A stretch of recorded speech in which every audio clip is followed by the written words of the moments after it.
Hey, welcome back. Hope you're all well. It's good to see you again. Thanks for joining the channel. Today on my bench I have a score that we found at a garage sale. Got the wife trained. She's pretty good at sniffing out this kind of stuff now. So she picked this up for me. Let's see here. It says $25 as is. And I know she didn't pay $25 because she's like a ninja negotiator. And yeah, so she would not pay full price. But this is a really nice little radio. This is a Viking, and I think Viking brand is it's a house brand for Eaton's Canada, who's a department store chain here in Canada, and it's nice condition. I like it. It's not smashed up or cracked. It's got a few little things, original knobs. It's clean. It's fairly clean. It's got a cloth grill. It's kind of a bone-colored ivory. Looks like maybe it's been replaced. I don't know. It looks awfully clean for being 50s vintage, and it's nicely. Yeah, I like the condition of this. This is awesome. It's got a few splashes. Somebody put some silver paint or splashed silver paint on it, and a lot of these live their lives in garages. You know, once they got demoted from kitchen duty. They moved out to the garage, and the guy who was working out in his garage, he would listen to the radio all day with this thing. That's usually where they spent the rest of their retirement, was in garages, and that's why sometimes they have paint on them or other weird stuff, dust. But this one is really nice condition. So yeah, it's just a basic AM radio, 550 kilohertz to 160 kilohertz. Got a power switch and volume control, tuning knob, and that's it. On the back we have a power cord, which is actually pretty good shape still. This looks like an original power cord. I don't think it's ever been replaced, and there's really no need to. There's no cracks, there's no bare copper, and it's nice and pliable yet. You know, even at the entrance here, it's not cracked. So yeah, and here we have in the back serial number, and the Eaton's Company of Canada tube layout. It's a Viking model 5338AAR. Now, I had troubles getting schematics. I actually found a couple schematics. The 5236A. And the 5449 is supposed to be very similar, but then I put these two schematics side by side and they're identical. Here's the other one. Looks identical to the first one, except they added, what did they add here? 10 microfarad 25 volt electrolytic added to the 50B5 cathode. Pin number 2 to B minus. So pin number 2 to B minus, they put a capacitor in here. Draw a little cap in. And of course that would be positive up top, negative. And yeah, so these schematics aren't very good. J3069, J3069. So they're identical drawings, I think. Okay, back to the radio. We have this wire hanging out. One has a spade lug on it, and I think this is connected to the speaker. I think somebody added an extra speaker outlet on this, so you have to get rid of that. There's a wire here. I don't know what that is. And then there's two missing on the top. So instead of just removing these, what I think I'll do is I'll just pull the chassis out. There's one screw that holds the chassis in place, and then you guys remove the knobs.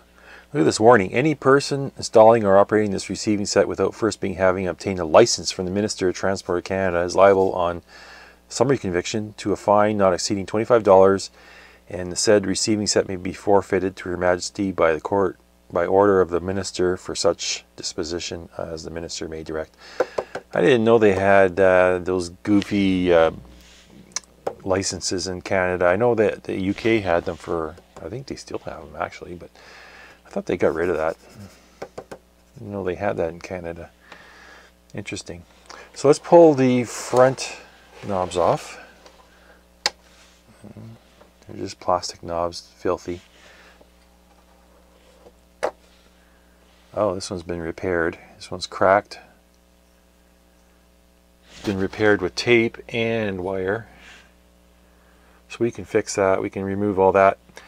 It still has the steel spring inside here, which is good, because that steel spring provides resistance as you push the knob on. But you can fix these. I'll show you how to do that. And then let's remove the screw here.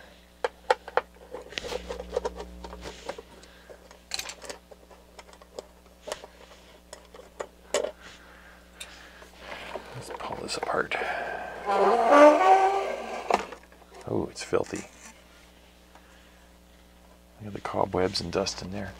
Okay, so this all looks like original. Looks like original cardboard with the original grill cloth. It's really nice. Some deceased spiders and some webs and some dust. Let's have a look at this thing. Oh wow. Somebody went to town on that speaker. They didn't like something about its tone or something. What were they doing here? Looks like they taped on a muffler.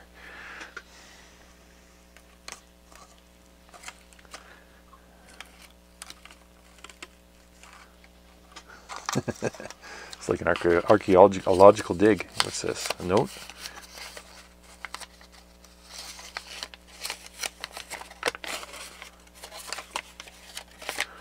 It's blank paper.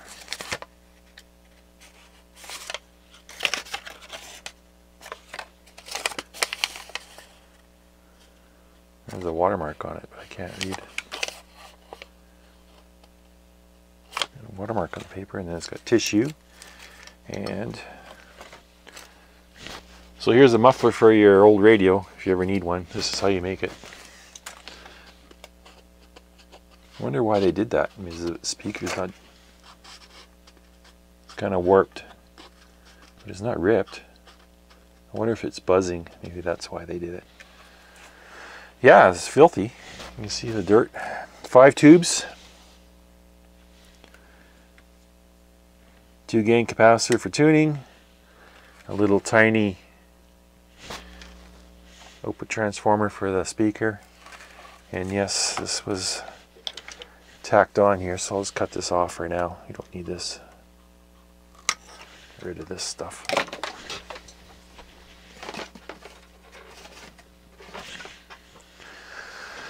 Let's have a look underneath. Well, hang on, let's have a look at this. This is all loose.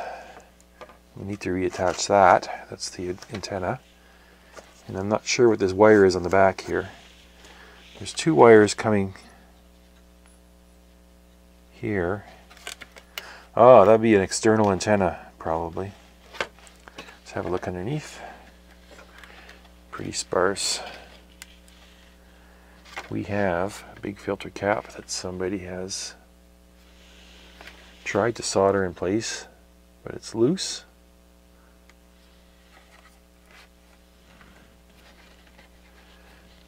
Red, yellow, and black. Red, yellow, and black. I can't read.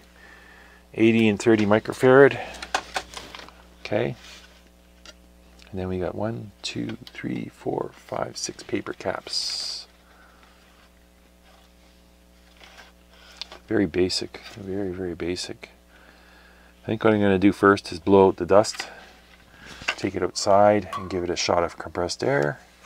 Get all these cobwebs out of here and spider. Yeah, and then we'll start work on it. Okay, so I blew the dust off. There's quite a bit of dust on here actually. It cleaned up kind of nice too. You just got to be careful when you're with compressed air around the speaker cone, because this paper will rip in a heartbeat. It's pretty brittle and dry and thin, and it has really no strength to it. It looks like it's all warped. The voice coil is depressed on this side and kind of flat on this side. I don't know if you can see that. Looks like the voice coil is crooked that way. Maybe that's why it's rubbing. or maybe that paper that was in there for so long kind of just damaged everything. But yeah, it looks good. We got a Marconi tube, Westinghouse, 3 Westinghouse tubes, and this one here looks like, what is this, Rogers? Roberts? Rogers. Never heard of a Rogers before. But we'll see. Well, now that I have my tube tester, I can test these tubes. Woohoo! Anyways, so yeah, it's kind of an interesting 5-tube design.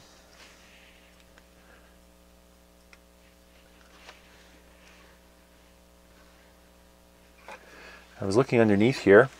This capacitor is 80 and 30 microfarads. Pretty much guarantee you that capacitor is shot. I was looking at this.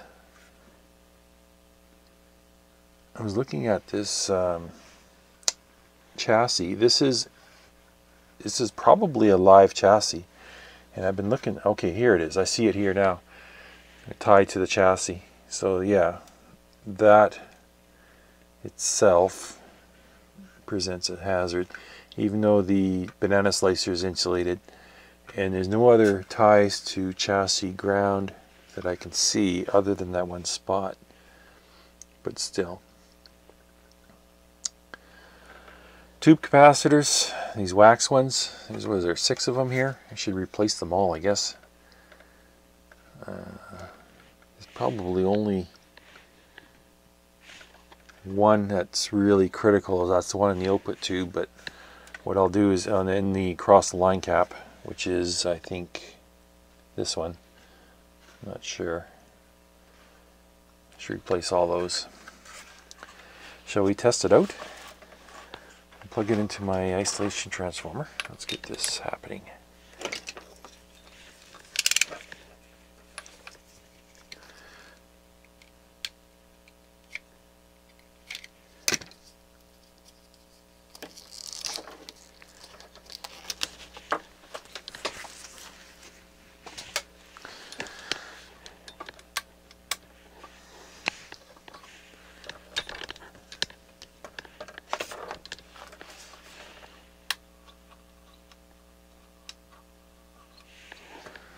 Let's put the knobs on so that I don't have to play with getting shocked. Even though I'm going to be using an isolation transformer, and probably safe, but I'm not going to take that chance. Just going to put knobs on, and that makes it easier. Okay, let's plug this in.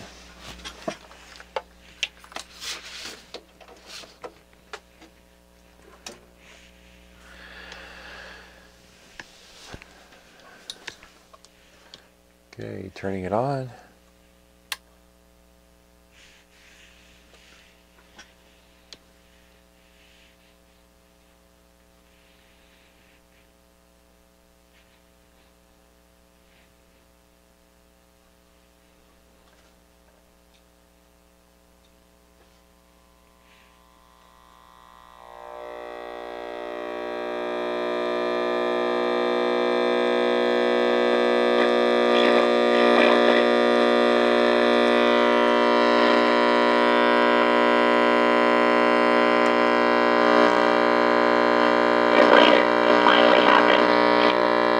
It's actually tuning in stations.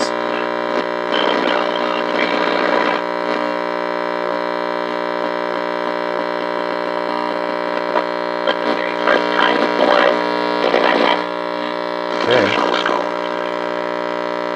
But obviously we got a bad filter cap. So let's start there. I know it says 150 volts on this cap, but I'm going to measure it. I think it's higher. So let's try this. Where's our negative? Negative, turn this on. Negatives here, and then we got this cap.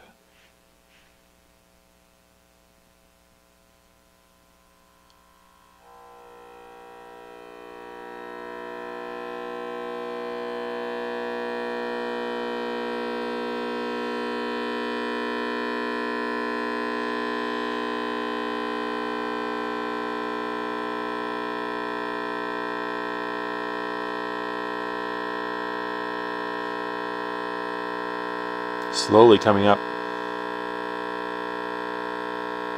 What about the other one? It's even less.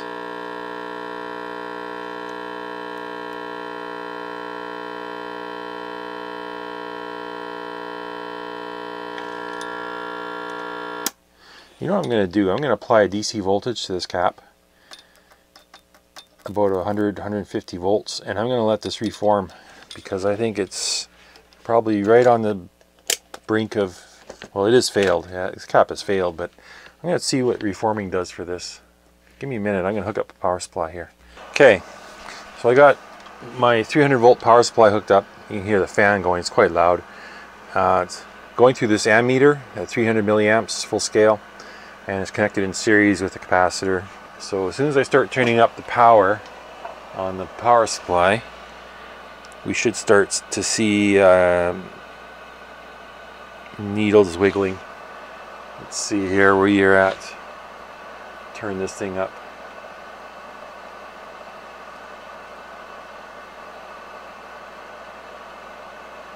I'm at 50 volts now, and I'm getting 10 milliamps on my power supply. And this thing is drawing, looks like 40 milliamps. If I went through, yeah, it's, oh, maybe 10 milliamps, yeah. So I'm just going to keep turning this up to 150. Where are you at now?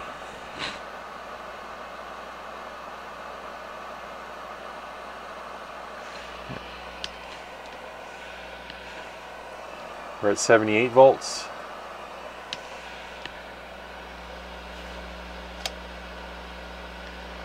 We're around 22 milliamps.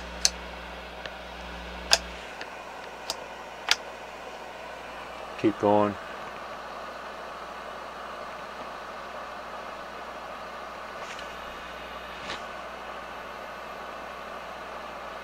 At 100 volts.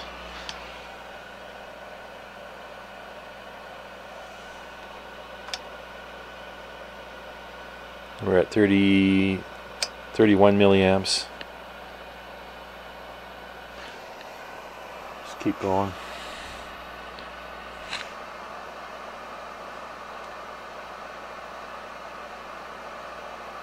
$125. I just want to keep an eye on this needle, see if it goes down, or it's actually going down, which is good, which means that's reforming.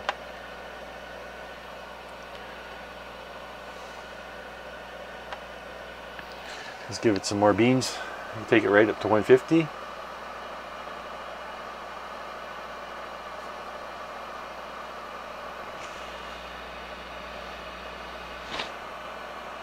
Now, there's a chance that cap could short and pop the fuse in my meter.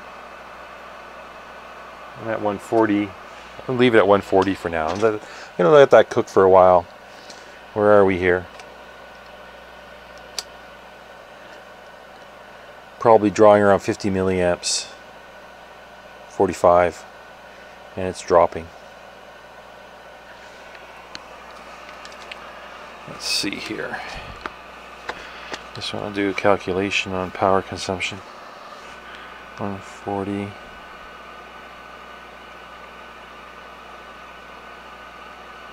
So there's 7 watts going into that capacitor. You have to be careful, that's going to warm up. This is going down.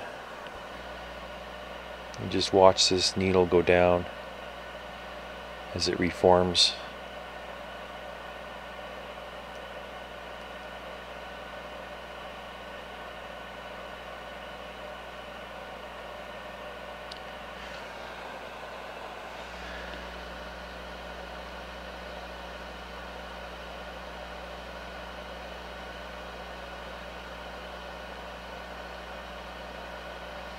Down to 20 milliamps.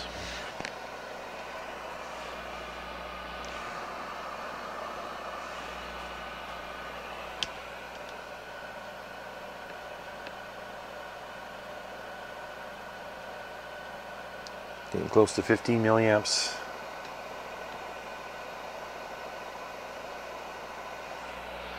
Keeps dropping. I turn this up to final 10 volts to 150. There we are, 155, that should do it.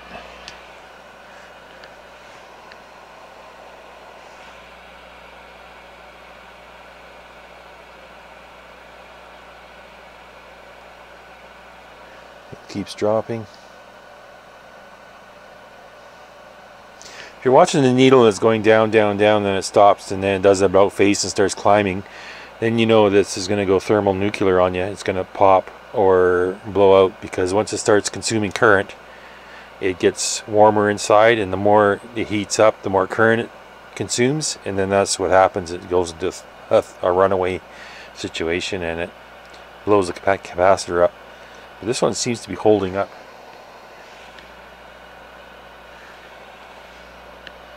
We're down to 12 milliamps and dropping. Yeah, it's a little warm.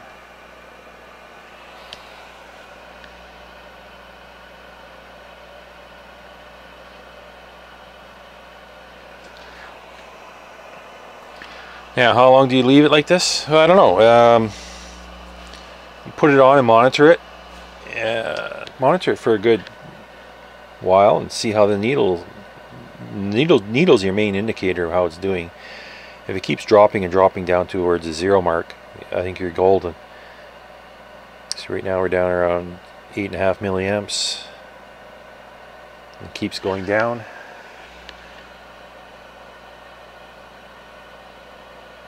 So I'm just going to leave this for a while. Come back in a minute. Okay, I've left this on for about 20 minutes now, and the needle has steadily dropped. I'm down below 1 milliamp right now, probably around 900 microamps, and it keeps dropping. Ideally, if you're going to do a reform on a capacitor, you just keep the juice on it until the current no longer drops. And I guess that's the point where it's found its happy spot. But this thing keeps going down and down. I'm not going to wait forever for it, and I'm not going to be using this capacitor either. So I'm just going to shut this all off.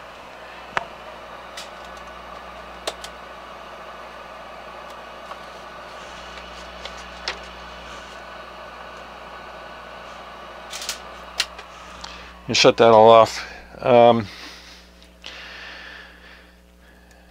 not a advocator of reforming capacitors. If a capacitor is at this state and it's this shot, I suggest replacing it, because reforming it might buy you a few weeks or months of use, but it's on its way out anyways, and there's no trying to save these capacitors. You can't bring them back. Once they dry up inside, they dry up. You can't add electrolyte to them to wet them up again to get them to work. So I'm just going to leave it at that. But I just wanted to demonstrate, you know, putting a DC voltage on a capacitor like this, and you watch the current consumption drop, then you can see how it's reforming. When it was at the peak there, it was drawing about 7 or 10 watts, and this thing was getting warm. You know, if that power consumption was up into the 20-30 watts area, this capacitor probably would have popped from all that heat. Even at 10 watts, that's pretty risky. You can get a capacitor that'll pop on you and spew smoke and garbage all over your bench.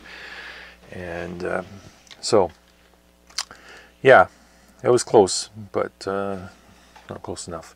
So what I want to do now is I want to power this up again, see if that reforming of this made any difference, and if it helped with the behavior of this radio. Another thing I want to do is I want to measure the B plus or B minus on this radio, however you want to call it. So let's get our probes hooked up on here. Now this is the positive. Hook this up here. We'll hook this one up here. Let's turn this to 300 volts DC. On DC. Let's hook this up here. And we got a residual charge of about 75 volts. 70 volts. Okay. So the cap's holding a charge actually. So let's turn this thing back on. Turn on the isolated power supply. Turn this on.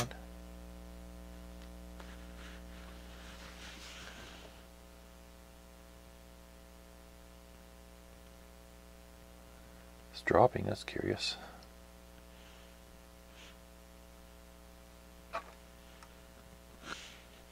It's got to warm up. Here it comes.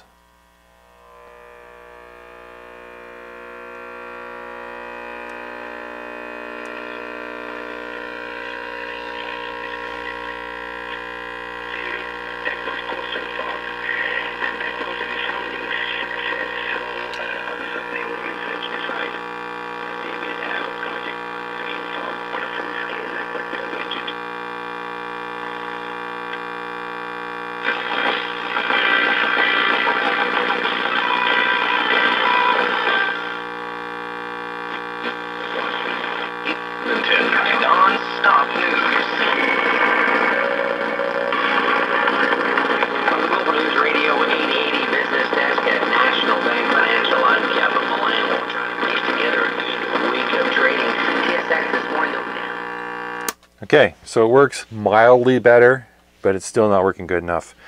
We still have a loud hum. Actually, the voices are starting to come through. You can recognize what they're saying, but it's still not a fix. So, like I said, reforming capacitor is a fool's game, I think. I don't know. You're not going to get it to work like brand new again, ever. So let's replace it. Let me shut the power off. So this is an 80 and 30 at 150 volts. You can't read it here, but it says 150. And it goes to this resistor, this dropping resistor. So the red wire is our B minus, I think. And then the other wire here goes through a 2.2K resistor. Just out of curiosity and laughs, let's measure that resistor, because I know it's probably not even close to 2.2K.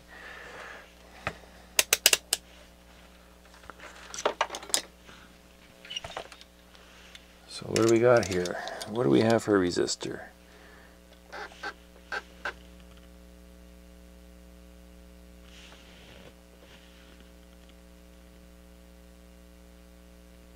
Well, it's 2.4K. That's actually within tolerance.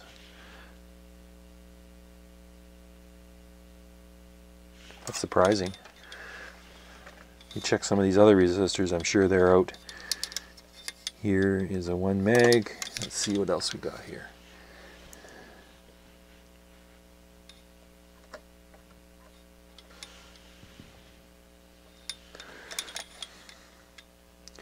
$330K.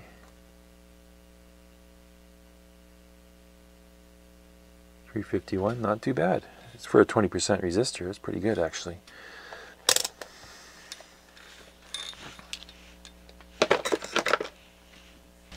So before we start working on this, let's remove this antenna, because it's just in the way and it's going to end up getting broken anyway. So let's remove this.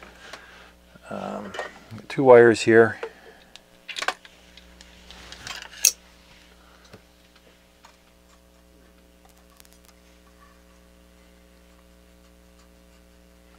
If my iron has enough heat.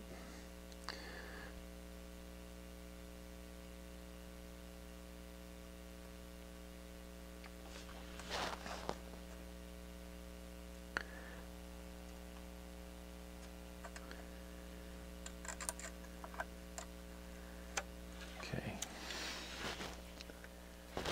I need to remove this one off the tuning capacitor.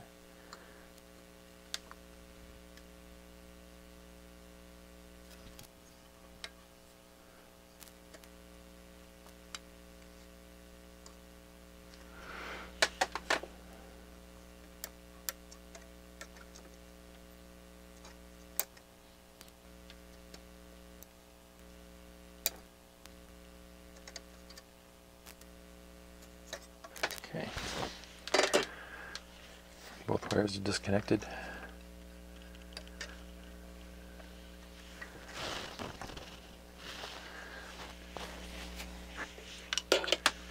going to push these silly spring things through. They should pop out though.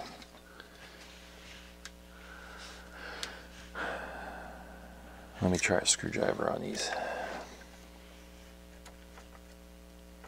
There we go.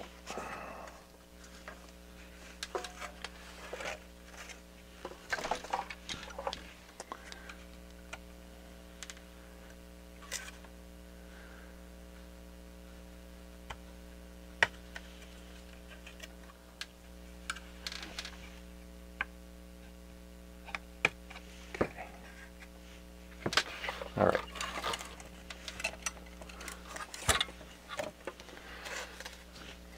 Now I can glue this and repair it. Just set it aside. I'm assuming this wire here is a antenna input.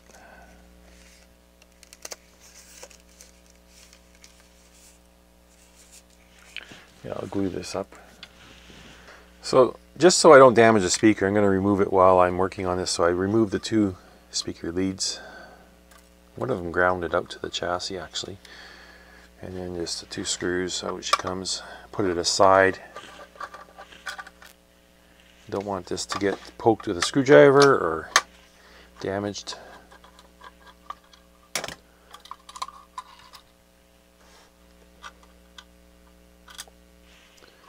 There we go. You see how it's kind of warpled?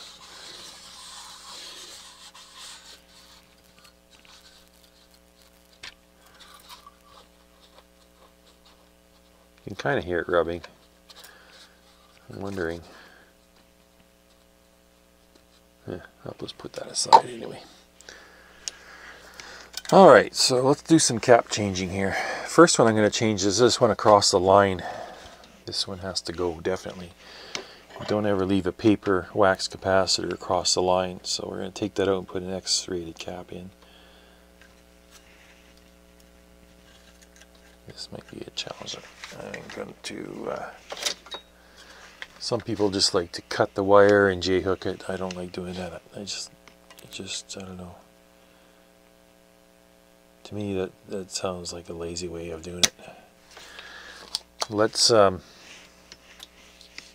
clean off this terminal lug on this switch and see if we can use that.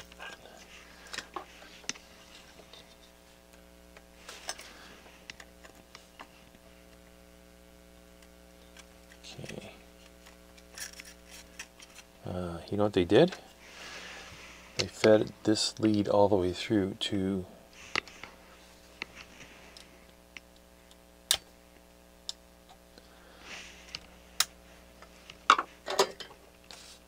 yeah, they did at that. They did at that. So let's pull this out.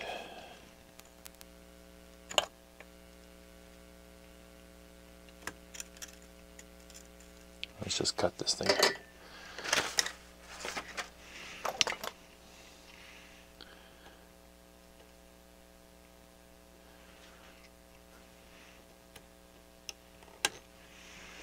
Okay. I do want to measure this cap, so let's try that. It is 0.025 microfarads at, what is it, 600 volts? Yep.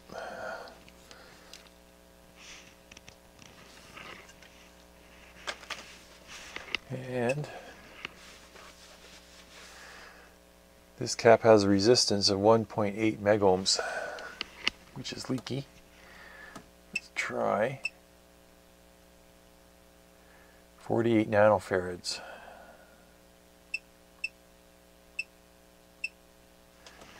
It is supposed to be 25 nanofarads, and it is reading at 48 nanofarads. So the reason it's reading high like that is because of the leakage. It's fooling the cap meter into thinking it's a bigger cap than what it really is. Okay, so what I'm going to do is I'm going to start feeding 300 volts to this cap, and we'll see what it does. It either blows up or it does nothing. So let's turn on the power supply and start cranking up the voltage. Okay, here we go.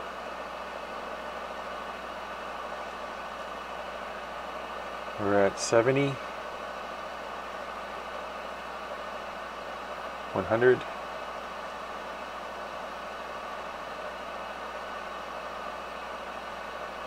And the cap is like jumping around. The current is jumping 4 milliamps, 8 milliamps, 0. I'm going to go up. I'm doing, let's see here. Let's go up to 130, 150. Let's go 200. 200, and we've got 1 milliamp. Steady draw. Let's go up. 250.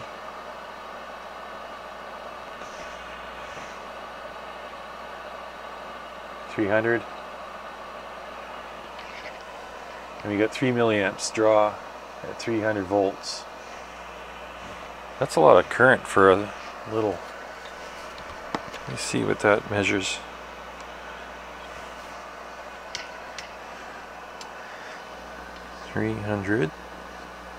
.003. That's almost 1 watt.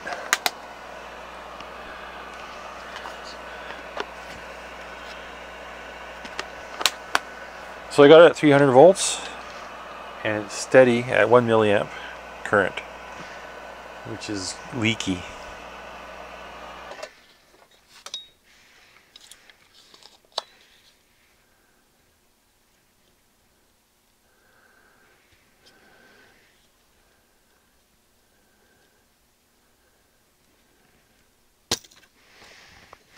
Try that again. See if I can open that up enough so I can get a wire lead through there. There is a bit of an opening.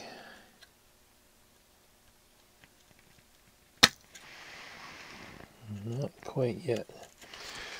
One more time.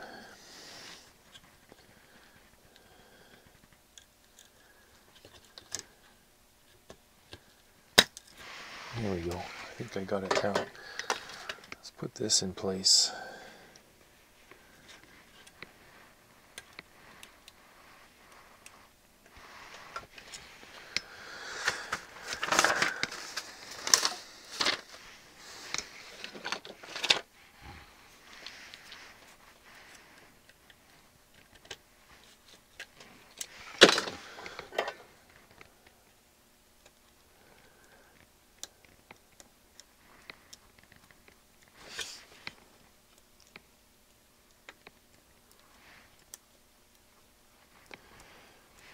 There's not much real estate in that little loop, because there's already 3 wires in it. Just trying to see if I can open that up so I can squeak another wire through it. There we go. I think we got it now.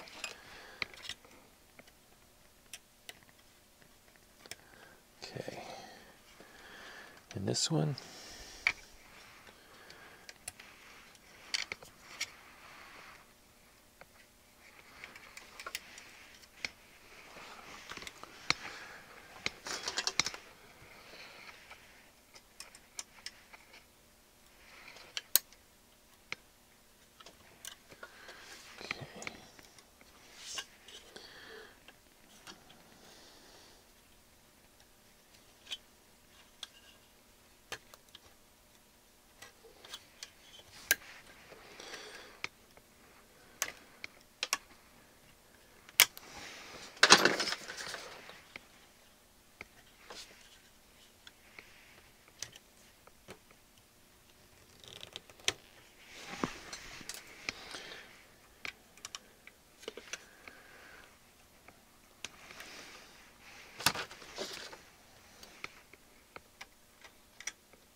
Okay, let's solder this up.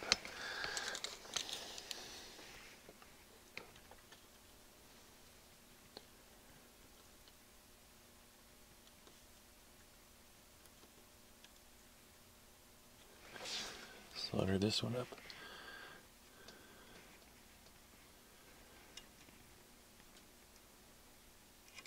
Okay. So that one's done.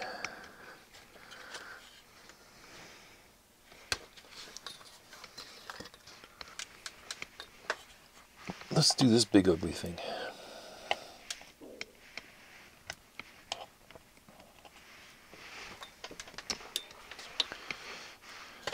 Here, let me try. Crank my heat.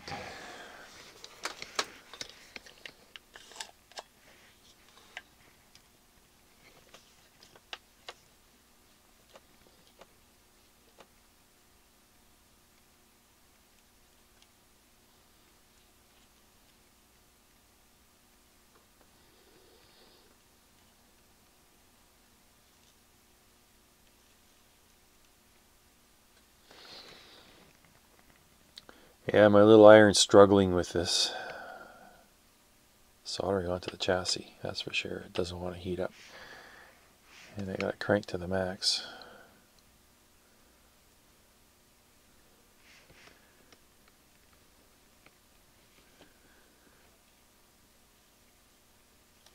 You know what I might do? I might do something a little different here.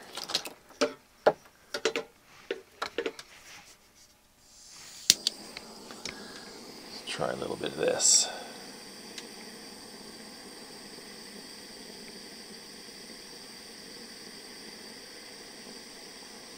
There we go.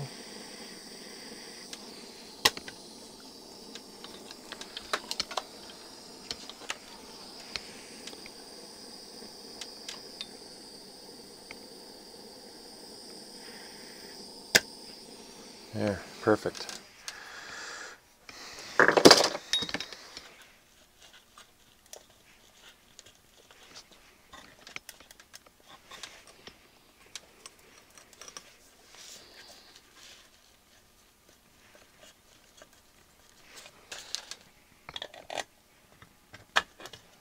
Okay. So what do we have here? We have an 80, what is it? Oh, it's 200 volts, not 150. Working volts. DC, 150, okay. 80 microfarad and 30 microfarad. Black is negative, so let's cut the black off. To replace, I have a 47 at 160, and I had 100 at 200 volts. So these will be our filter caps, and we'll wire those in place of this one. Just wondering how I could do this on this terminal strip. So black wire comes from here.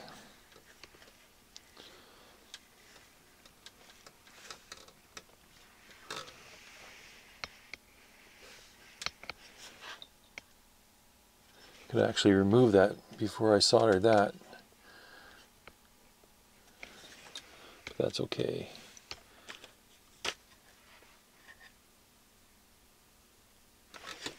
Let's remove this.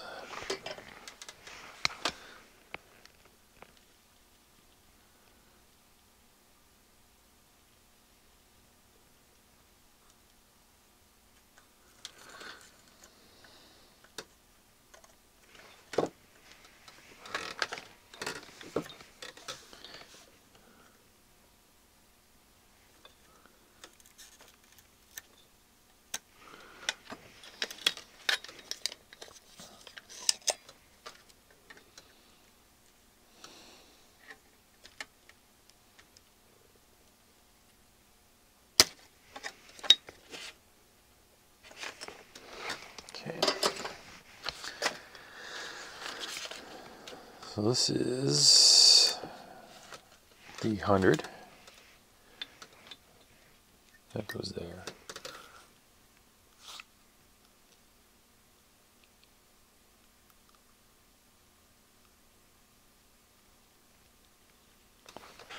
All right, let's remove this old capacitor. Get it out of the way. Not that it's in the way right now, but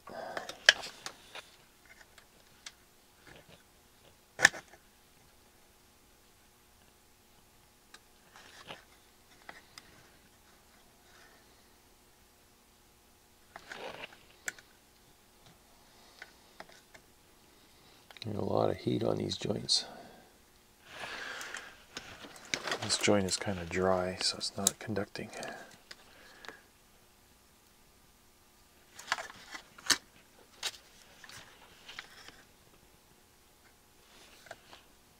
There we go.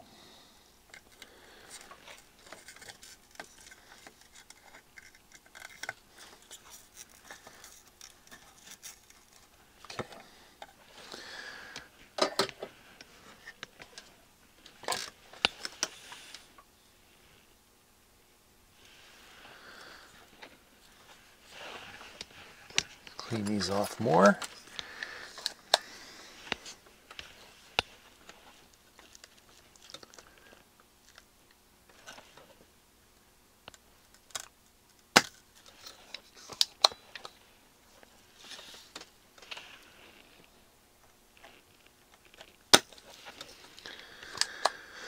Okay, this one.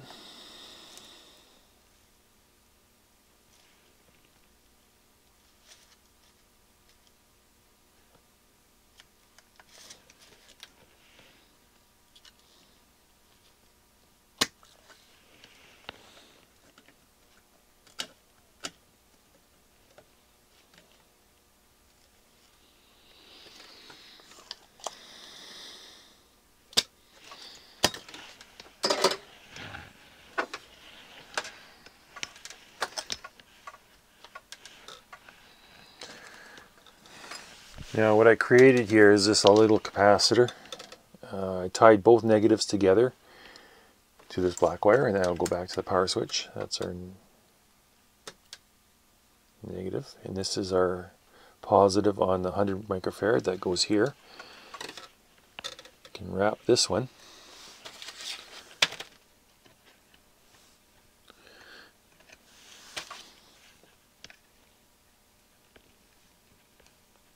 Okay, and this one here goes over this conductor. And wrap this one. And trim off the excess.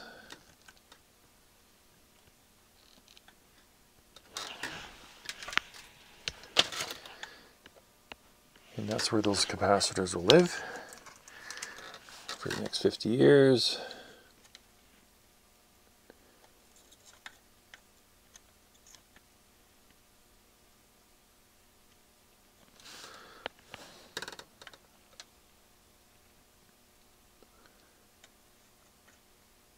Okay, good.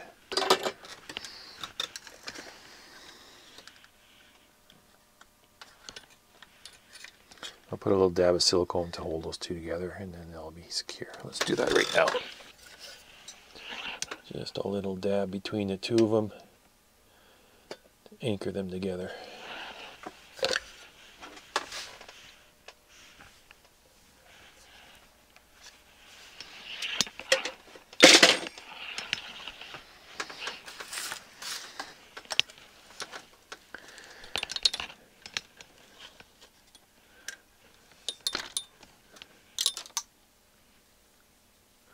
I'm going to feed this wire underneath the chassis here. Keep it out of the way.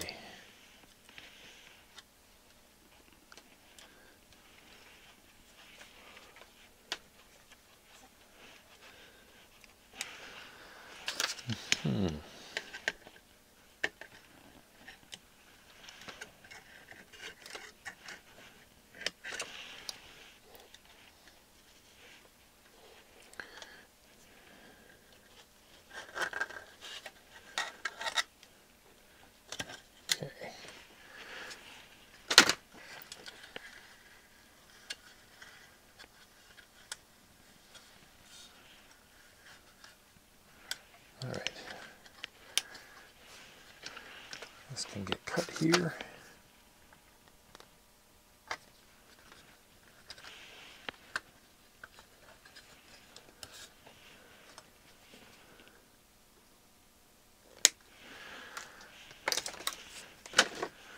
Remove this black wire and attach this black wire. Now,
Let's have a look at this joint.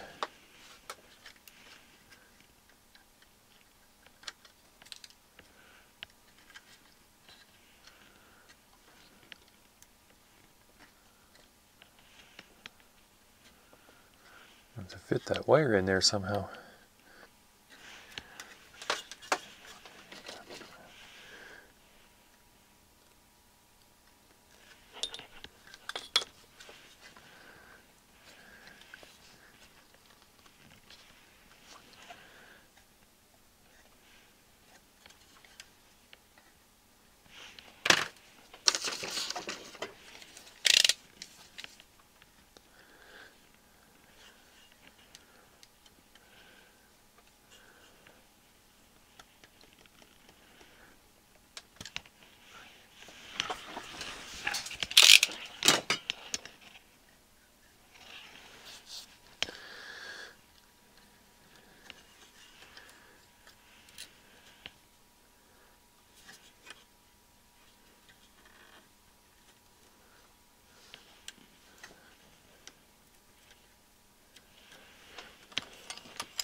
Okay, that wire is attached.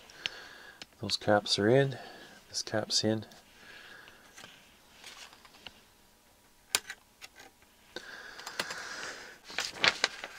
So there we have 3 caps changed. Now we got the across the line cap changed to X-rated, and then we got both our filter caps in place. Now this is the depth capacitor. This is the one that is connected between, here comes the line to the power switch. This goes, this is line voltage here, and this is chassis ground here. So this is the one that ties the line to the chassis, and if this cap shorts, this whole chassis is live. Not that I would trust it anyway, but I'm just saying I'm going to replace this depth capacitor. It is shunted by a 330k resistor, shown here on the schematic. 330k depth capacitor across the line to the ground chassis. Another capacitor that's important to change is this one here, this blocking capacitor, interstage blocking capacitor between these 2 tubes. Okay, that's going to prevent this 40 volts from contacting this voltage, which should be a low voltage actually. Actually, there should be no voltage on this.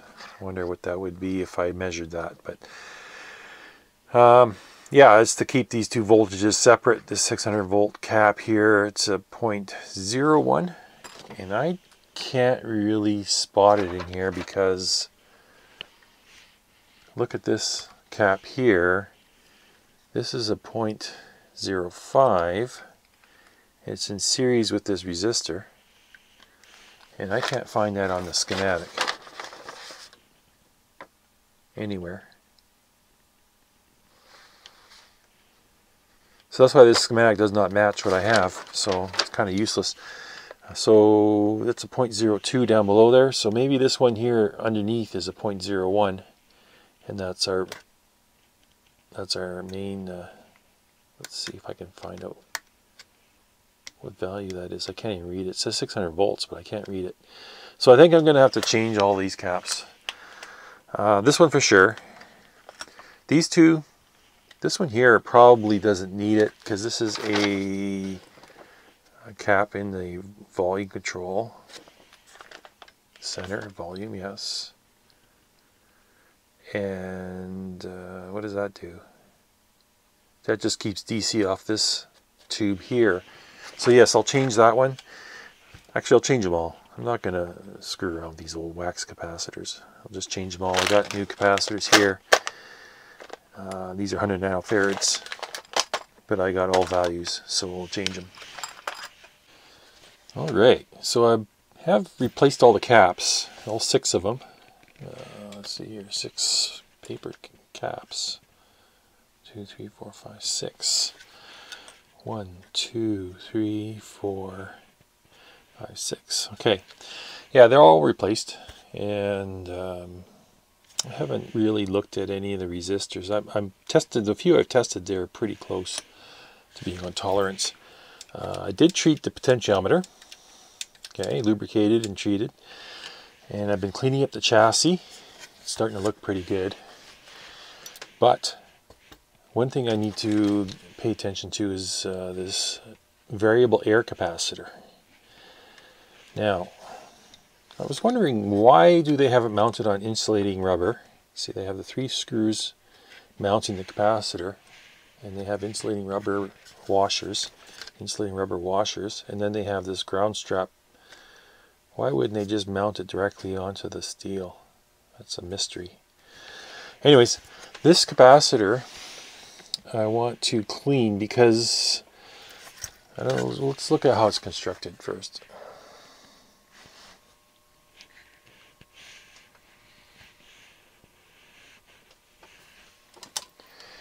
Okay, you see you got the central shaft here that goes through, and then all the blades are affixed to it. They're pressed into these grooves. This here is a bearing, but the lubricant on this bearing is all dried up, and it's all infused with dust and dirt too. So I want to flush this bearing out and re-lubricate it. This center divider here has this brass connector here, and this is actually for, it's staked here and here. This is actually what makes the electrical connection between the body of the capacitor and the blades, right? You've got brass on brass, and it's a sliding contact.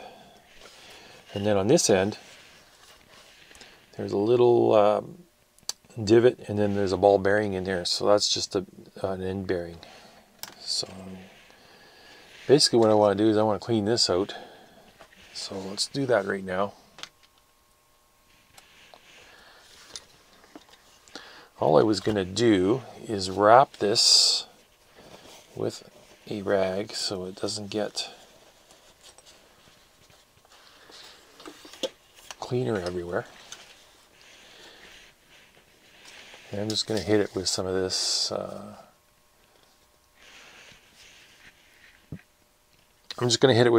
tetrachloroethylene. Just shoot it in here where the ball bearings are. It's a very good solvent for this kind of stuff. You see the, give it some more.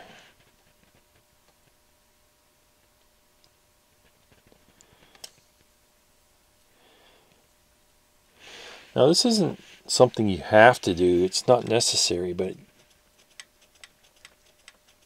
it is, so look at the yellow stuff that's coming out of there in the dirt. Let's see if we can get some more dirt out of here.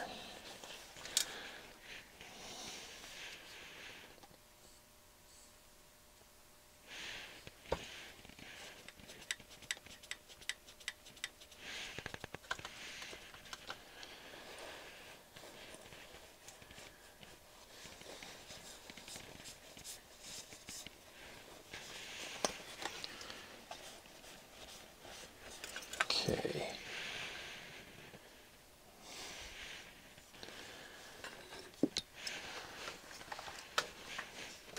Now this is staked here. You see where they hit it with something to peen this over onto the brass so the brass won't come out.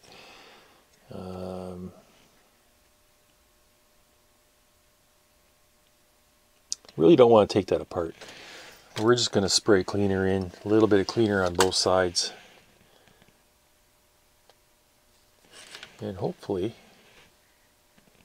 can flush some of that dirt out of the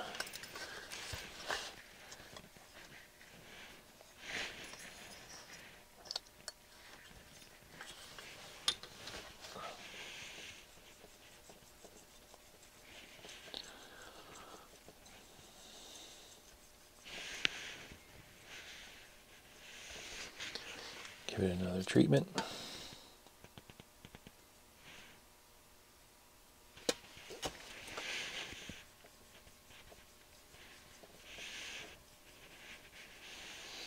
So let's clean that.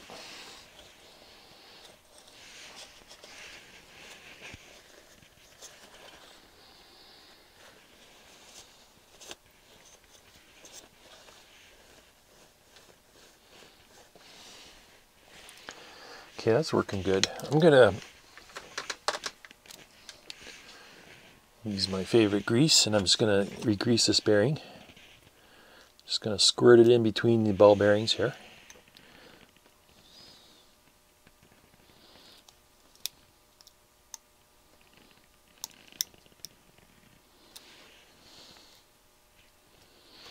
Put some on this side.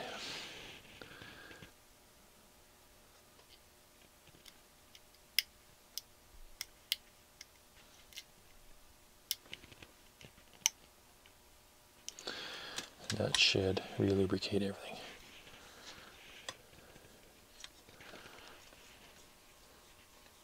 And some on the bottom.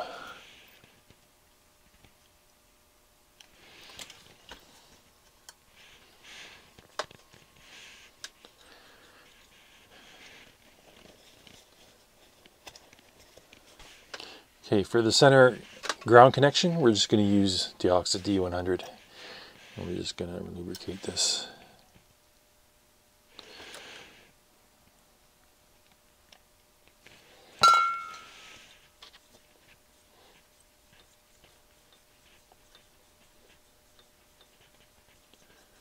There it is, all ready to go.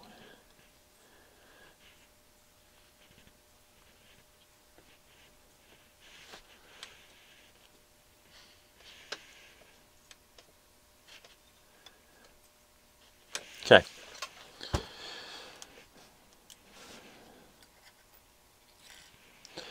So everything's done on this, except I haven't tested the tubes yet. And so let's test the tubes. I have a feeling they're all good, but I'm going to test them anyways because I have a new tube tester. So I'm going to test the tubes and then we'll see how it works. Put the speaker back on and we'll try her out. Okay, so we're all back together. I got the speaker mounted and wired on, and I wired the antenna back on, and we're all ready to go. I just want to mention something here. I was beaking off earlier about this schematic. What I didn't realize is, I guess they do this sometimes. Pin 4 here on this tube coincides with pin 4 on this connection here. So these are actually connected together. These, because they got pin 4 here drawn twice. So they just eliminated a line and used that. So that can trip you up, especially if you're dealing with tubes. You have your heater string here, and it's 3-4, pin 3-4, pin 3-4, pin 4-3, 4-3, 3-4, and then yeah, they're using the heater connection as part of your cathode. Anyways, got it. Let's plug it in and try it out. Here we go.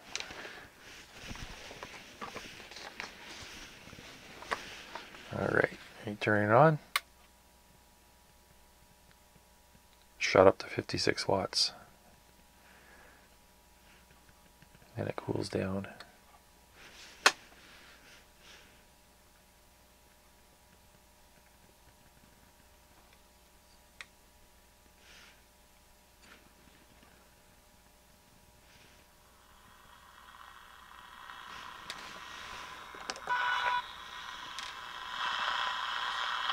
Through so much, but I've overcome too.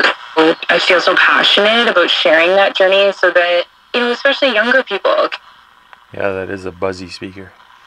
He takes off, there's the snap, and Arbuckle stands in the pocket, has some time, rolls to the left side now, he throws, and that one is incomplete, going up to... ਮੈਨੂੰ ਆਖਣ ਲੱਗੇ ਜੇ ਕਿਸੇ ਕਾਗਜ਼ ਤੇ ਦਸਤਖਤ ਕਰਨ ਨੂੰ ਆ for the Elks to end this play, and that'll be their 11th. Struggled with my identity, and that had to do with Our basic. This thing's picking up stations from all over the place.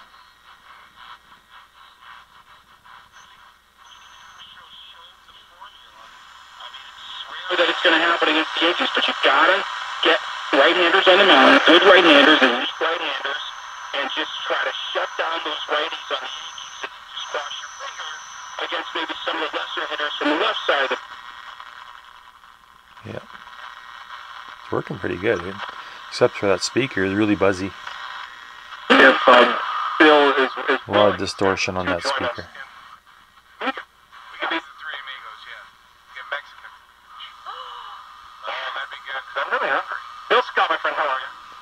It's a shame that speaker's shot.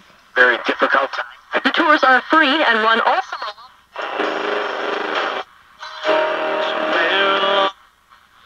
To be out and to celebrate publicly. If we had a nice speaker on here, it would sound pretty good. 5, close to the... Let me see what I have that I could substitute. I don't think I have any. This is like a 4-inch speaker, I believe. 4 or 5-inch. Yeah. Let me see if I can find another speaker. If I can't, we're just going to have to go with this one. It is working good though. Still need to clean up our box, our case. So we'll get on that. I blew the dust out of it. There's quite a bit of dust, but still it's pretty dirty inside. And this is all complete, ready to go, except we haven't cleaned the knobs, and I want to do an alignment. But let's first sort out the speaker first. I said we'd fix this knob, but let's give him a bath first in the ultrasonic, and let's clean these up. Yeah, this is let's cut this nonsense off here.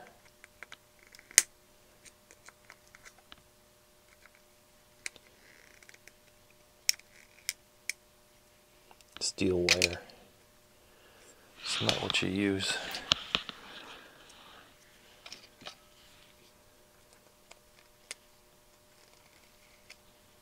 Come on. Here we go. And tape.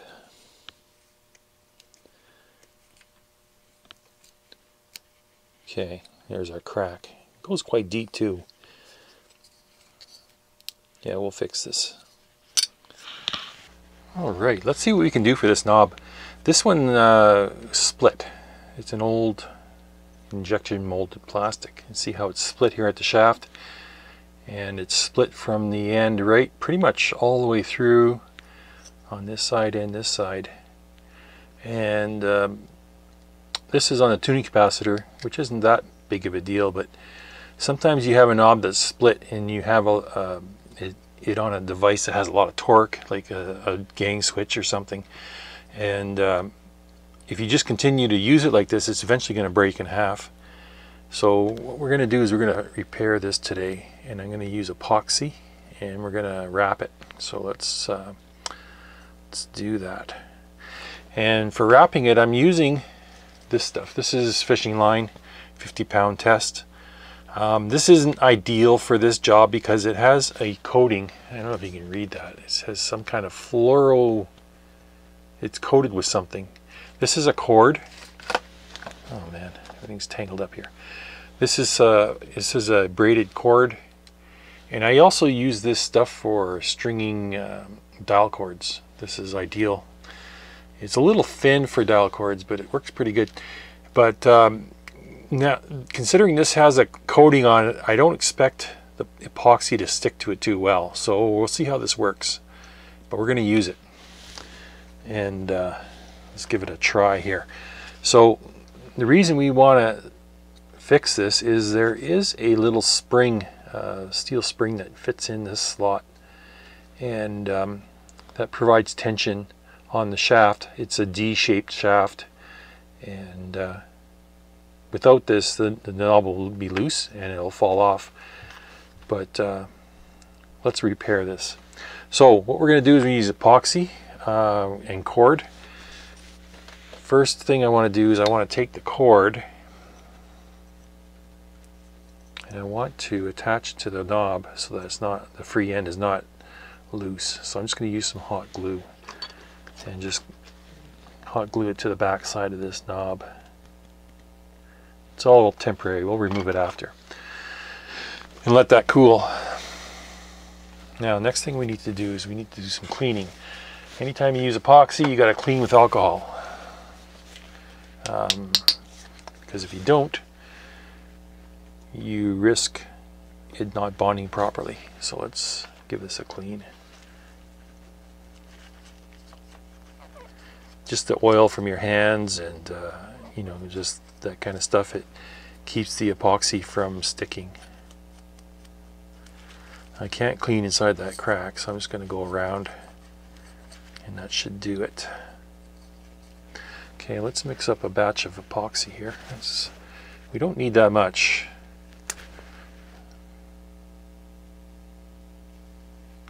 That should do it.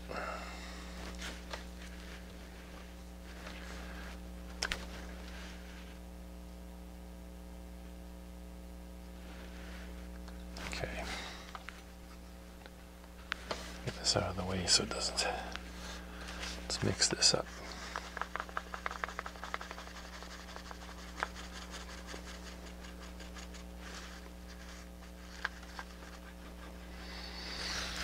This stuff here, Quick Cure 5, says a 5-minute epoxy.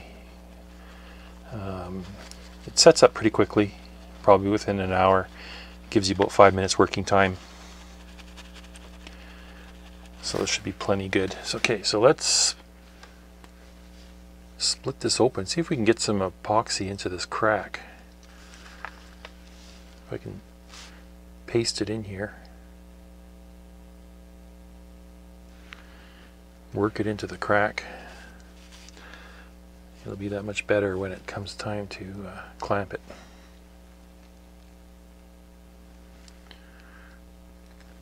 Okay, let's see if I can work this.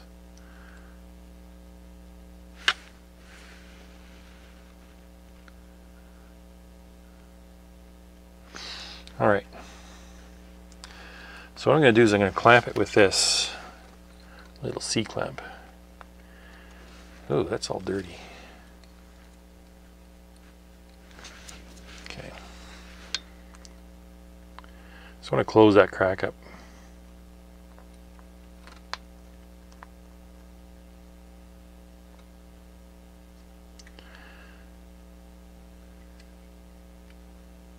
Just like that. Okay, now we're going to epoxy the outside.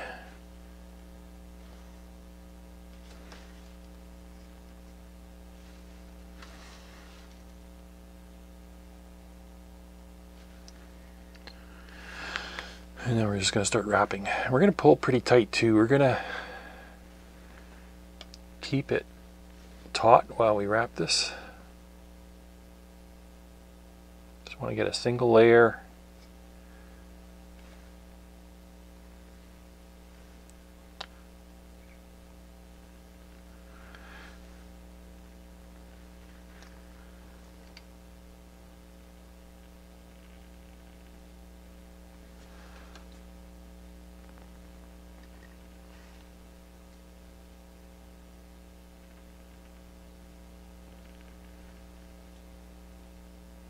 Don't want to overlap it. We just want to get a single layer down.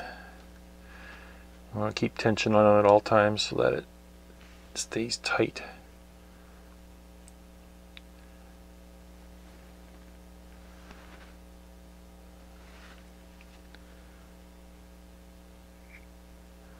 We're getting close to the clamp.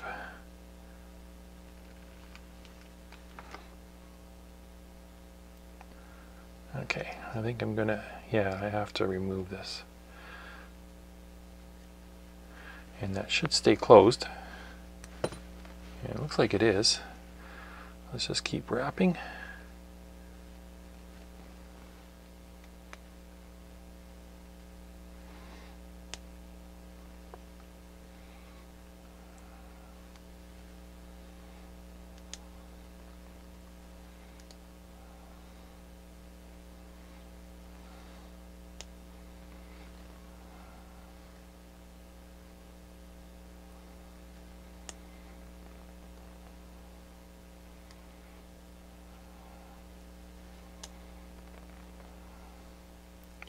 Okay, I think that's about as far as I'm going to take it.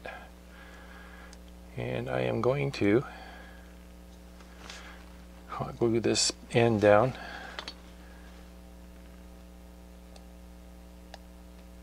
Temporary. Let that cool.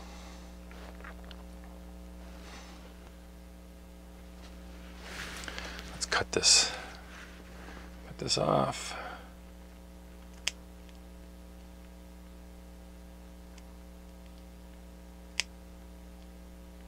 Come on. Does not want it. Try a different pair. There we go.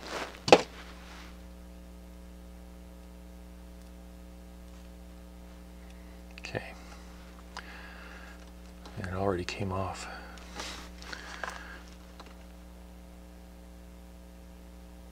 We might have to remove this last wrap. Okay, let's coat it.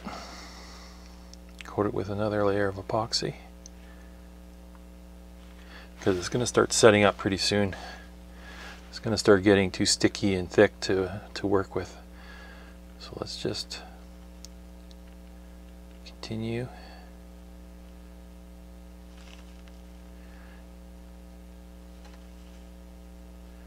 There we go.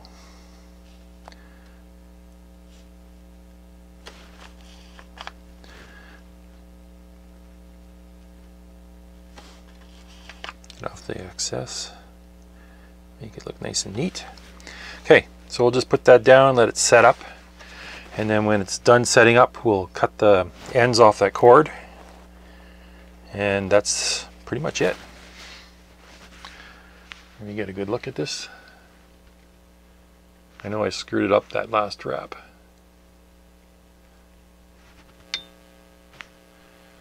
But the strength in this cord, you'll have a hard time splitting that shaft ever again. It'll never split. So it's been about half an hour now, and I can test this epoxy here, and it's pretty much hardened. It's still pliable though, it's still flexible, but it's not tacky anymore. So we can probably cut this. Let's cut this excess string off.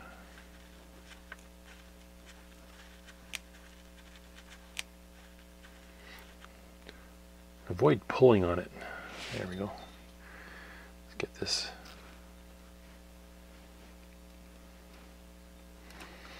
The hot glue really sticks.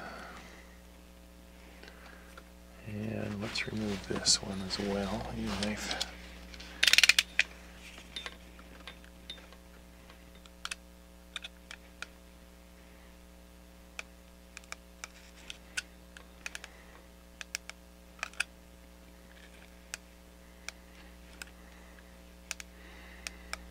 The hot glue is pretty.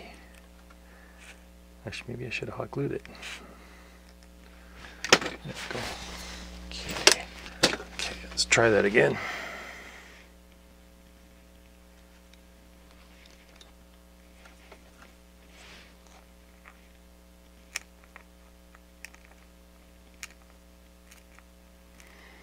Time for a new pair of cutters, I think. Okay. Clean off this stuff. I can do that after. And there it is. Now, one thing we need to do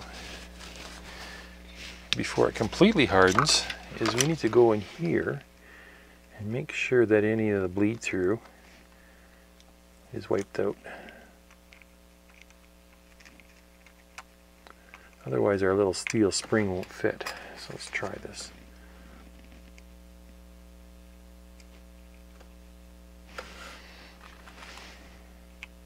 It's actually holding, not too bad. It's actually a little loose. I wonder if I can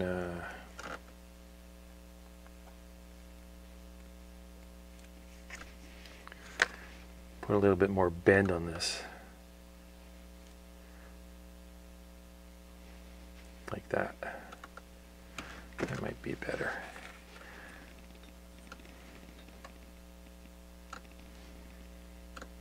Gives it more tension.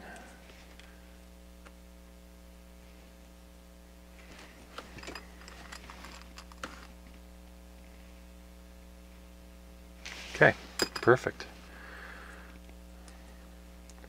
I'll clean that off and then we'll put it back in service. Alright, so here's the service data for this radio. This isn't for this specific radio, but it's the schematic's the same. Alignment and sensitivity. So what they want you to do is go through these 4 steps. Doing the IF alignment first with the 455. Okay. Apply signal to pin 1 of the BA6. Pin 1 is this grid, input grid, and then through a 0.05 or 50 nanofarad, and set gang at minimum capacity, which means that plates are open, and adjust for maximum output on your IF. Then step 2 would be go back a stage, second IF, and then second step is go to pin 7 to BE6. Pin 7 is here, and then adjust this one. We can do this all in one step. We don't need to do it in 2 steps. We can input a signal right here, right on pin 7, and I propose a capacitor of 1 nanofarad. It's plenty large enough, because we can adjust our signal generator output. We can vary it from a very quiet signal up to a very intense one. We can inject our signal here, and then we can adjust this, adjust this, adjust this, adjust this. So we can do it all in one step and get our way through this. I think the reason they want you to do it their way is if the radio is so badly out of tune, you first adjust this one to get a signal through this path, and then come back a stage and then adjust this to get a signal through this path. Just because if they're both out of adjustment, you might not get a signal through here enough to be able to hear it. So I propose 1 nanofarad. Yes, that's an N. Connect to pin 7, and we'll put our signal in here, and that's the way we'll go with it. They recommend a 50 nanofarad. I use a 1. It doesn't make any difference. And then go through and do the adjustments. Now, this oscillator coil, this one here, does not have a tuning slug. There is no tuning slug here. So we can't adjust that coil. Typically on an AM radio, you come and you set your tuning capacitor to the low end of the band, and then you adjust this slug in this oscillator coil to tune in a station so that it's accurate to the dial, and that's how you align your dial indicator. And then when you go to the top end of the band, you adjust this trimmer, this capacitive trimmer here. Actually, that's the gang. This is the trimmer here. So that's how you do it. So let's get through and do this. Yeah, this radio's from 1952. So what does that make that? That makes it 70 years old today, this year. Interesting. Alright, I got my signal generator, and you can probably hear the fan going. It's got a blazing fan on it. It's really loud, but everything's connected and wired in. So the radio's been powered up for about 5 minutes now, and it's still quite quiet. I'm just not quite sure. Full volume. Might have something to do with that 10 ohm resistor. That's plus I have a defective speaker. But we're barely picking anything up. Well, we're picking it up, but it's just really quiet. There's really only the one station that I picked up. Okay, so first step is we'll feed it 455 kilohertz. I believe that is the IF frequency here on this. Doesn't say on the schematic. Usually it should. It should tell you what your IF frequency is. It doesn't say a damn thing here. But I'm going to turn up the signal generator and watch this needle. That's our output from the speaker. I'm going to turn this up as high as it goes.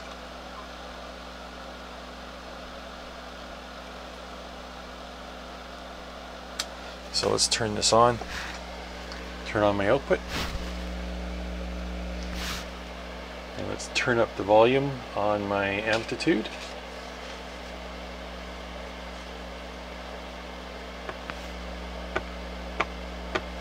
And really crank it up high.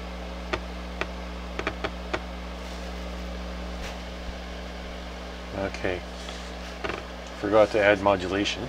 Let's add some modulation here. AM modulation, 30%, 400 hertz tone. Okay, let's go back to amplitude.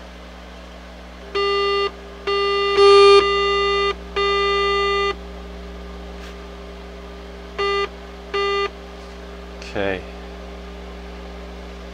So we got a good deflection on our output. That's what we'll go with. So let's start tuning. We have to tune the first IF can from up top. Do that from here. I got this plugged into the isolation transformer, by the way. That's why I have the signal generator grounded to the chassis. So if I didn't have that, this chassis would be live. So I'm just gonna go with this. Keep an eye on the needle. I'm gonna peak it out.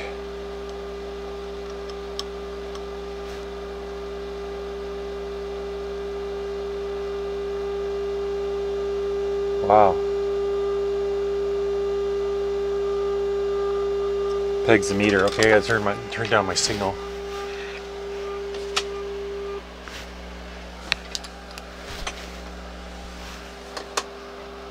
Let's try that one more time. Let's just get a peak on that.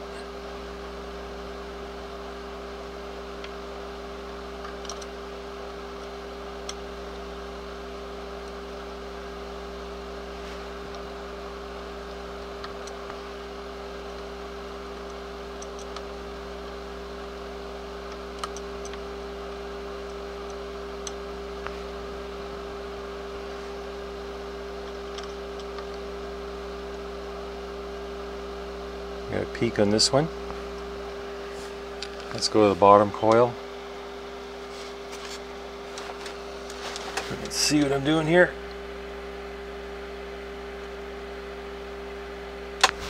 Okay, let's get a peak on this one.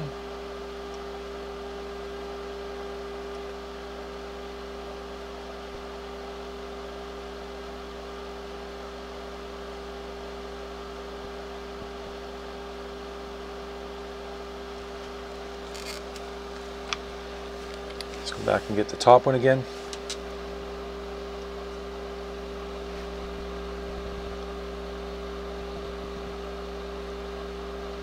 Okay, onto the other can.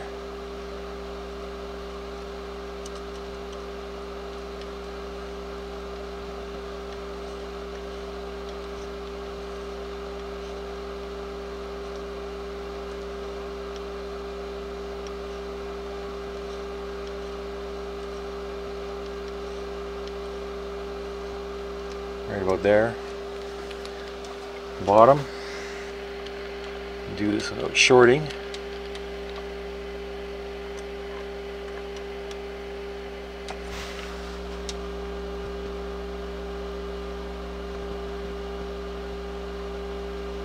Okay, so we've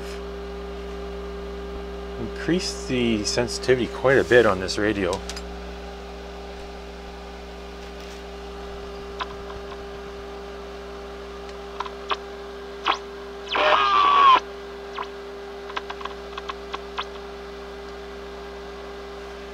I'm just going to go through the adjustments one more time just to make sure that we're all peaked out on all four.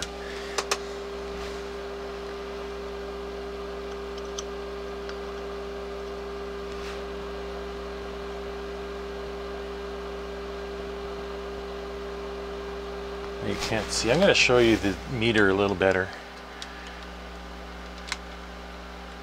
I'm going to zoom in on this meter so you can see it. It's at a weird angle, but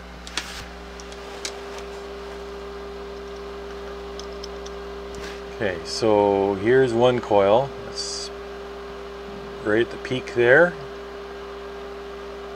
Peak that one. Here's the bottom of that same coil.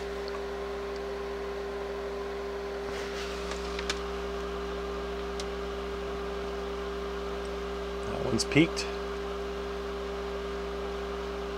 You might have to go through this process once or twice in addition to what you did initially. Okay, let's try the other coil. This one's really sharp. Right there is the best. The last one.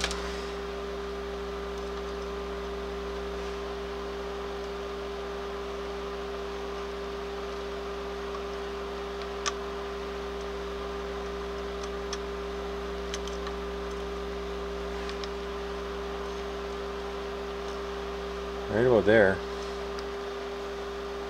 Okay.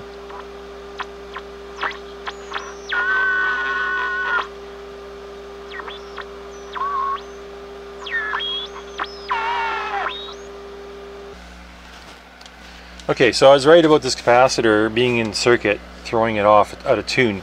So what I did is I removed it. Now that we have it tuned in pretty close, I'm just going to clip my lead onto an insulated wire that runs from the tuning capacitor down to the oscillator. Or no, it actually runs from the tuning capacitor down to the input of the grid.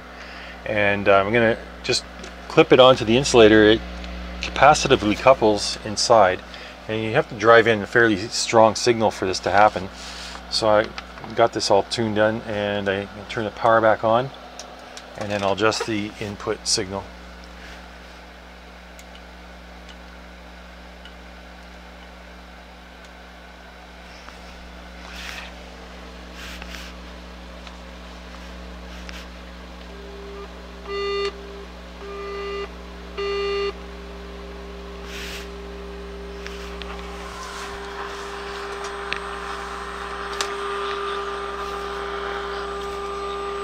So there's our signal. Let's tune this down to where we have no other interference. Okay, let's tune this last stage here.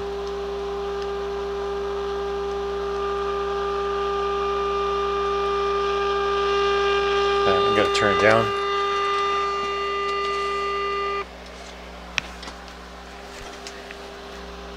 And then we'll peak this one out, and then we're done.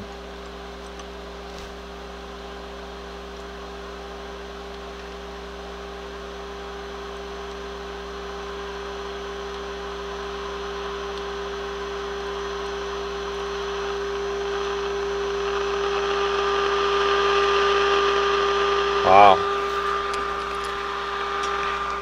Turn it down some more.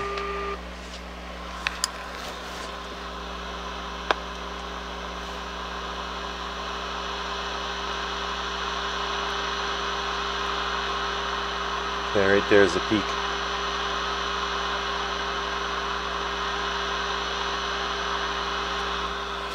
That was really out of tune. Let's try this side one more time.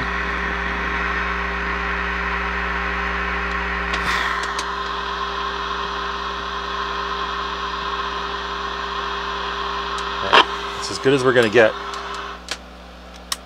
Now that the IF is dialed in, what I'm going to do is I'm going to tune in the front end, the oscillator and the trimmer, and I'm going to do that using the my coil.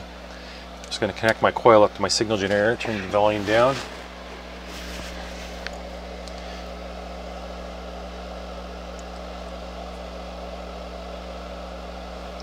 And we're just going to lay this nearby. Now,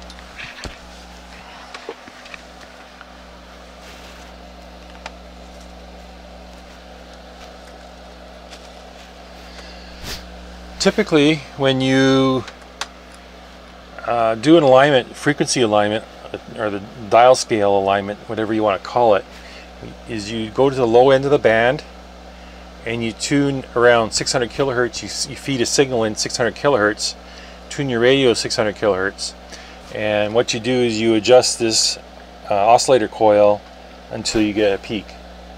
But problem is, this oscillator coil doesn't have a slug. It's just an air core, and there's no way to tune this coil. So this is fixed at one inductance, and we can't change it.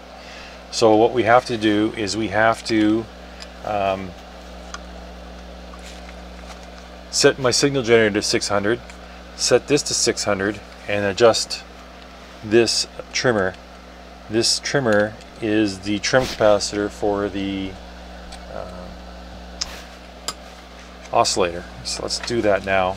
But I'm not going to do it at 600, I'm going to do it at 550. I'm going to turn this right down to 0. Turn the radio on. And I'm going to set the signal generator at 550.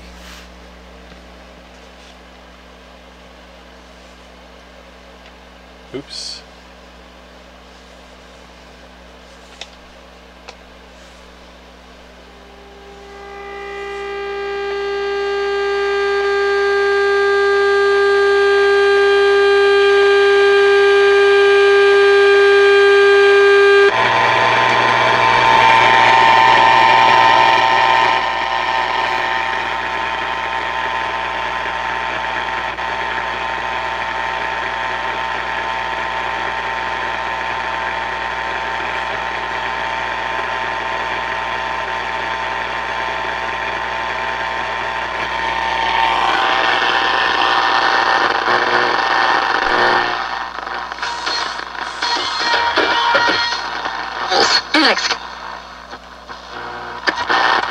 Notice how much volume we have now? It's just blaring. And that wasn't even full blast. You know, Okay. I'm still not getting 550. Let's turn this up.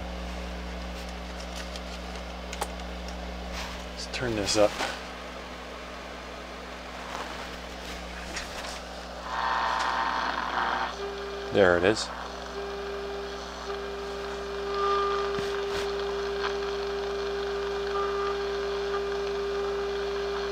So I'm going to turn this so that we have 550.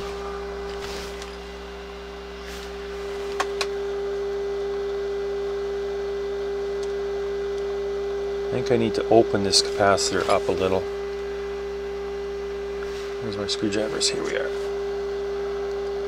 It's going to crack open this capacitor and we're going to lose our 550.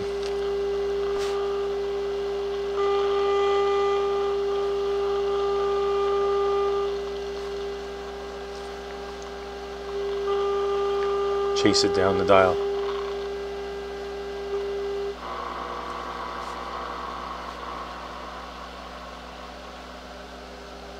Okay.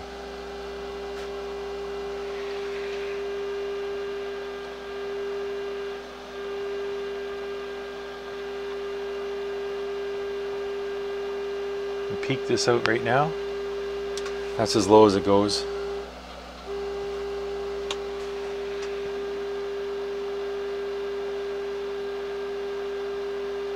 Actually, you know what? I think the bottom of the AM band is 540. So let's do that. Let's go to 540.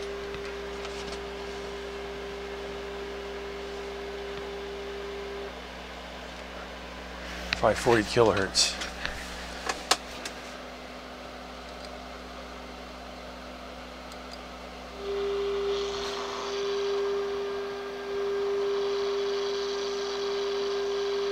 I'm looking for a peak on the meter.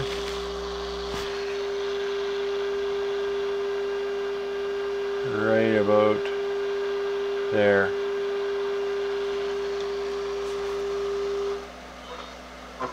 Under normal circumstances.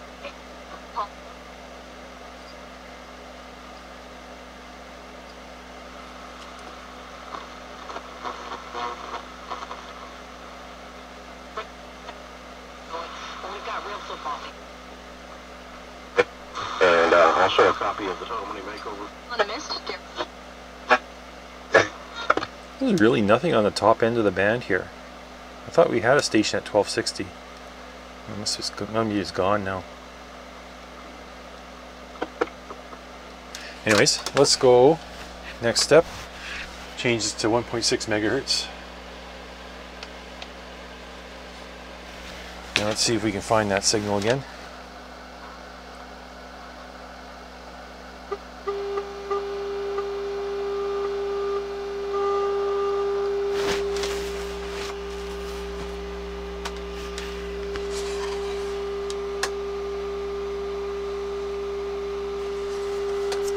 They're a little.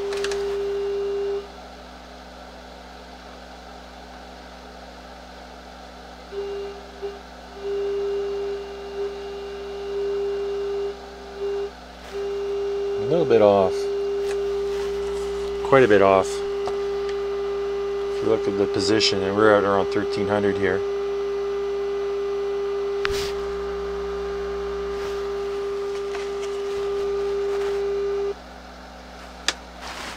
Let's go straight up and down. It should be 900 kilohertz. Let's see how that holds up. 900 kilohertz.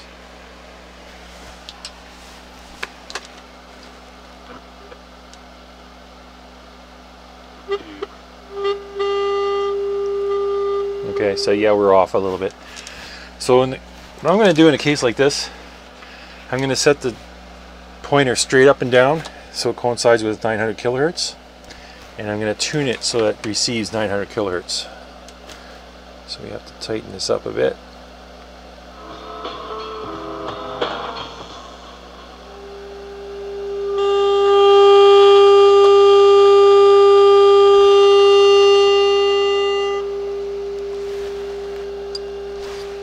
Let's get a peak.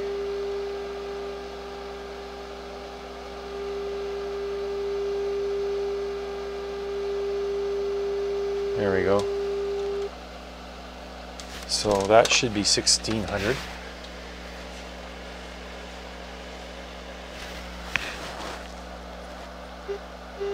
Pretty close. Bottom end, 550.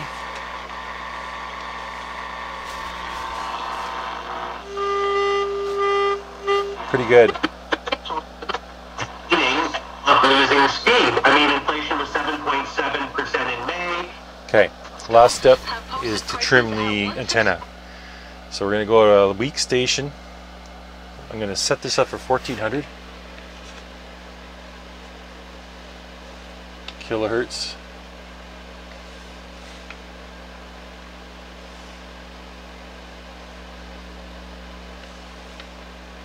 Turn the amplitude down.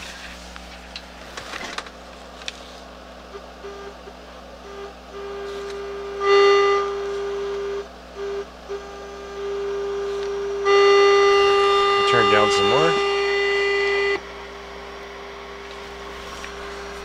We're going to trim this capacitor back here for a peak.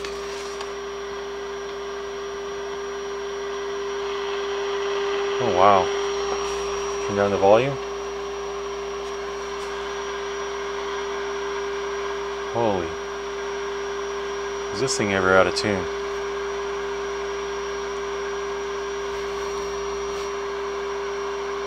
And that's basically all you do. Just trying to get a peak here. There we go. We're done with the signal generator. Shut that off.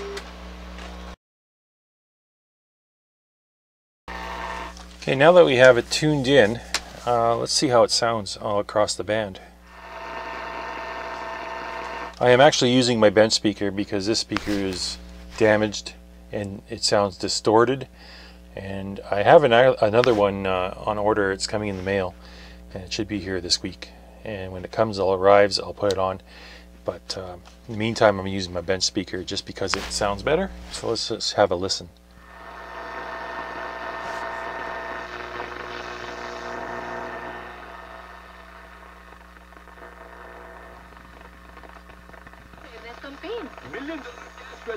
plan which ਤੁਸੀਂ ਸਿਰਫ 10 ਜਾਂ 20 ਸਾਲ ਲਈ ਹੀ ਪੈਸੇ ਦੇਣੇ ਨੇ ਅਤੇ RESP plan ਦੇ ਨਾਲ ਗਵਰਨਮੈਂਟ ਗ੍ਰਾਂਟ ਦੇ ਵਿੱਚ 20% ਅਤੇ insurance company Stop the insanity. Stop blaming other countries. Stop blaming other nations. Stop blaming anybody but this country for where we are today.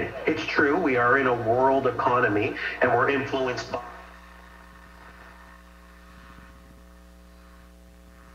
Pretty quiet on the AM band here.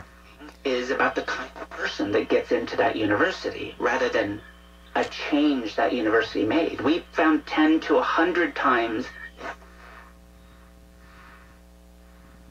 Northern Alberta's largest auto recycler. Hi, it's Lisa, and here it is. Our sales department is well staffed. The exhibition place Street Track. As for Canadians on the grid, rookie Devlin DeFrancesco will start 12. It's actually working pretty good now. And the pension that they actually stopped in like 1996. That's a very distant station. It's not local. Putting their hands up, and I need to do something with it by August 5th, and we either have to take a lump sum, an annuity, or the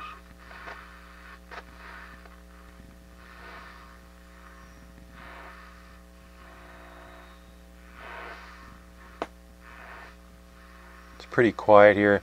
It's mid-afternoon. If I was doing this in the evening, you'd hear a lot more stations, but it's pretty much midday.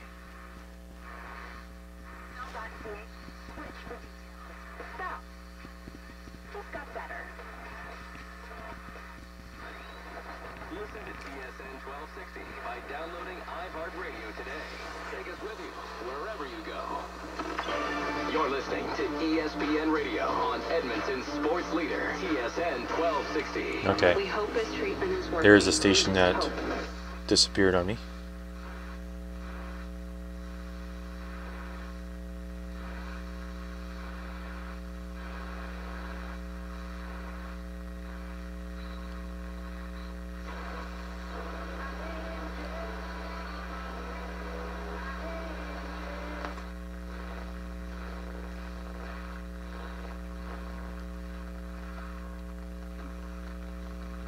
That's it.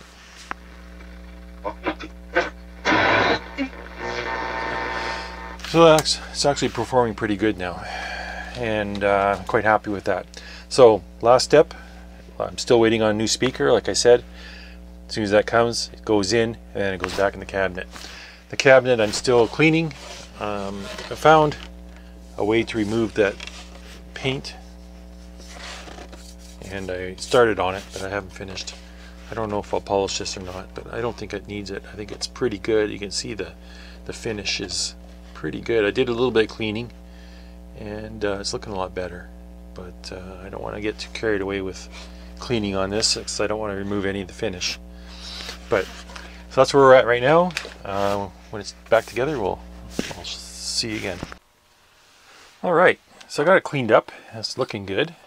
I think I got rid of all the paint splashes that were on it. I think it's nice cleaned up. Now,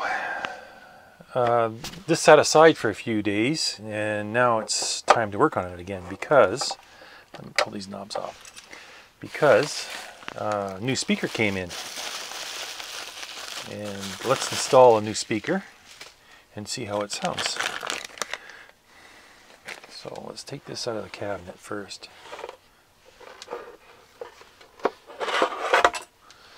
Get this out of the way.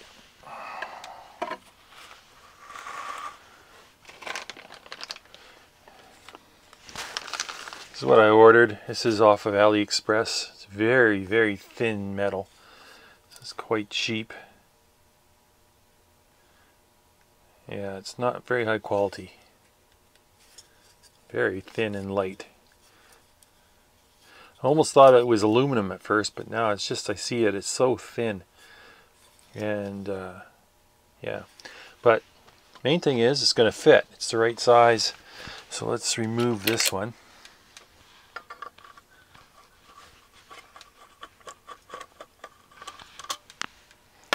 And let's unsolder some wires first.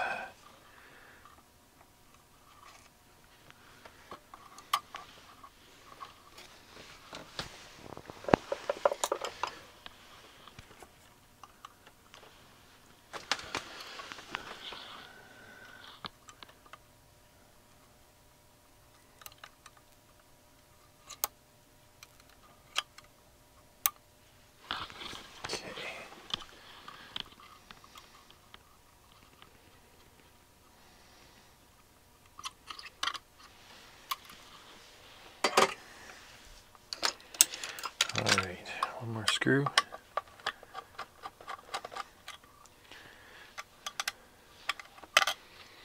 I was kind of worried because the pictures, they showed a great big magnet on the back, and I was like, oh geez, that's not going to fit. But now that it arrives, it's like a little puny thing, and so it's kind of deceptive in that way. But let's remove these wires. We don't need these wires here.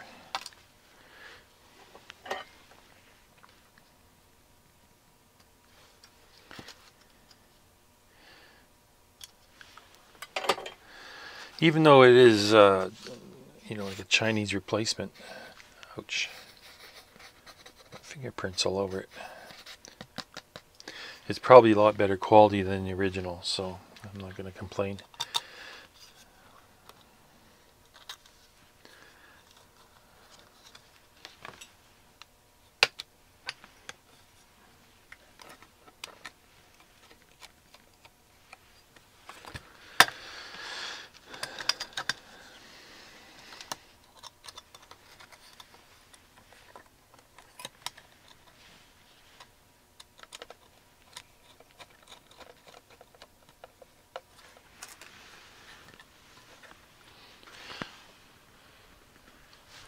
Yeah, there's no clearance issues. Everything's good.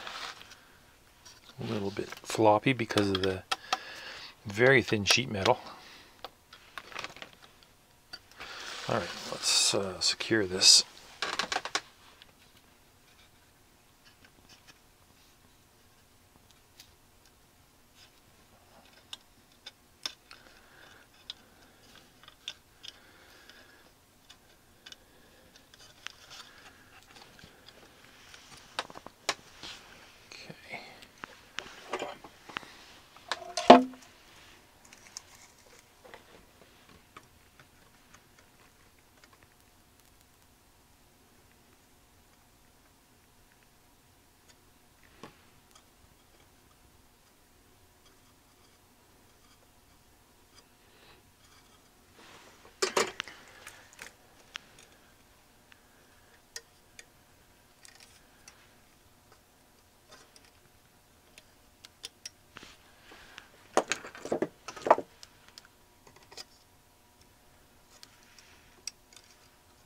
Alright.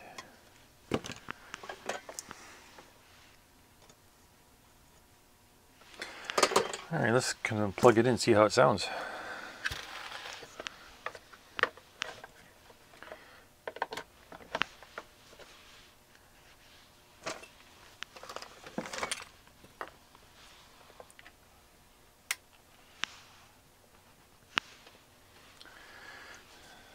You have to remember this is a live chassis.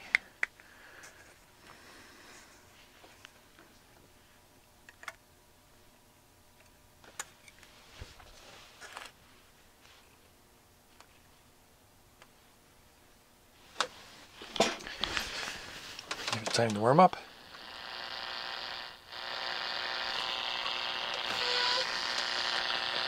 Burdens together.